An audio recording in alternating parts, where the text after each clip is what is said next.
कहीं ना कहीं अगर ऐसी व्यवस्था है, जो व्यवस्था है, अगर व्यवस्था के हिसाब से स्थिति है, तो मैं अनु जी आपसे जानना चाहूंगा कि राघवेंद्र जी जो कह रहे थे कि भाई एफिडेविट तो दिया है, दे दे, क्या दिक्कत है। लेकिन सवाल ये भी हो रहा है कि राहुल गांधी ने यह भी कहा है कि जब ऑलरेडी मैंने शपथ पत्र वहां दिया हुआ है, संसद भवन के अंदर मैंने सांसद की शपथ ली है। किस चीज का शपथ पत्र, क्या? लेकिन चुनाव आयोग का कहना है कि अगर आपके सबूत ठीक है तो आप दे दीजिए। तो यहां तो बात ये आ गई कि कौन सही है कौन गलत।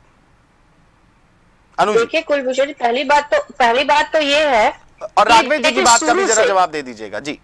नहीं, देखिए पहली बात तो मैं बीजेपी प्रवक्ताओं की किसी बात का इस समय इसलिए इस पर मैं जवाब ही नहीं देना चाहती। वो इसलिए कुलभूषण जी, पहली बात, हमारा मामला जो है वो इलेक्शन कमीशन से, जो मैंने स्टार्टिंग में कहा, ये तो झूठ में बेगानी शादी में अब्दुल्ला दीवाना हुए पड़े हैं। हम तो भाई इलेक्शन कमीशन से बात कर रहे हैं। अब इनको बहुत मन कर रहा है कि बीच में कूद के हर जगह टीआरपी या अपना नाम करे, तो ये करे भाई। हम इलेक्शन कमीशन से बात कर रहे हैं, हम उन्हीं से डायरेक्ट बात करेंगे और हम उन्हीं के सवाल का भी जवाब देंगे। अब मैं इलेक्शन कमीशन की बात करती हूँ। मैं ये पूछना चाहती हूँ कि जब से नहीं कुलभूषण जी, आज से ये मुद्दा नहीं उठ रहा है, ये मुद्दा तब से उठ रहा है जब हम 2024 का जब इलेक्शन का रिजल्ट आया और एग्जिट पोल के एकदम विपरीत रिजल्ट आया। ये बात हम लोग से पहले तो भाई मीडिया में चलने लगा था कि एग्जिट पोल में इतना कांग्रेस को जा रहा है, इतना बीजेपी को जा रहा है, इतना अन्य पार्टियों को जा रहा है, इतना इंडिया गठबंधन को जा रहा है। तो उसके अपोजिट जब सारे रिजल्ट आए तब तो हम तो उसी समय से बात, मगर हाँ,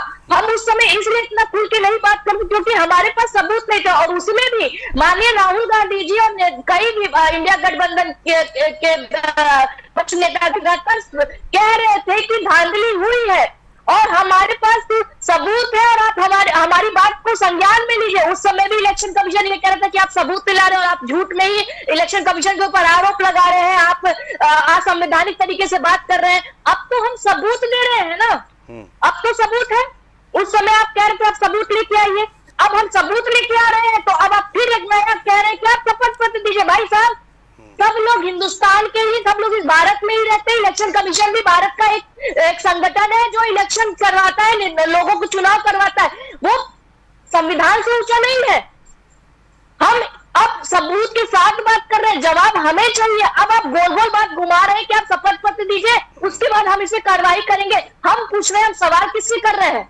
इलेक्शन कमीशन से, और इलेक्शन कमीशन ही हमसे कह रहा है आप शपथ पत्र दे दीजिए। ऐसा कैसे हो सकता है कि हम जिसके ऊपर क्वेश्चन मार्क कर रहे हैं हम उसी को कहे कि लिए लीजिए, लिखित लेटर है, अब आप संज्ञान लीजिए। अभी तक तो आप संज्ञान तक नहीं ले रहे थे, अभी तक तो आपको हमारी बात सुनाई नहीं दे रही थी। और अब जब हम सबूत के साथ बैठ गए, सबूत के साथ हम बैठ गए हैं, हम एक आंकड़े के साथ बैठ गए, अब आप हमसे कह रहे हैं कि आप हमको लिख के दीजिए, हम संज्ञान लेंगे। ऐसा थोड़ी ना होगा। अब आपको जवाब देना होगा, संज्ञान लेने का समय चला गया, अब उससे आपको जवाब देना पड़ेगा। कार्रवाई करने का, संज्ञान लेने का समय गया। अब जनता जवाब मांग रही है, अब इंडिया गठबंधन जवाब मांग रही है, अब माननीय राहुल गांधी जी जवाब मांग रहे हैं और आपको जवाब देना पड़ेगा कि कैसे एक ही वोटर आईडी पे अलग अलग राज्यों में कैसे हो सकता है। अभी मैं कई सारे पास ऐसे राजनीति विश्लेषक जो कह रहे थे कि हाँ ऐसा होता है कि भाई एक जगह कई लोग की अलग गांव में, शहर में होता है, ऐसा हो सकता, पर राज्यों में नहीं हो सकता। आप ये भी ध्यान दीजिए कि एक ही आदमी का मुंबई में भी है, उसी आदमी का लखनऊ में भी है। एक फोटो अलग अलग पते पे कैसे हो सकती है, कैसे? और कहीं पर भी आवास का नंबर नहीं है।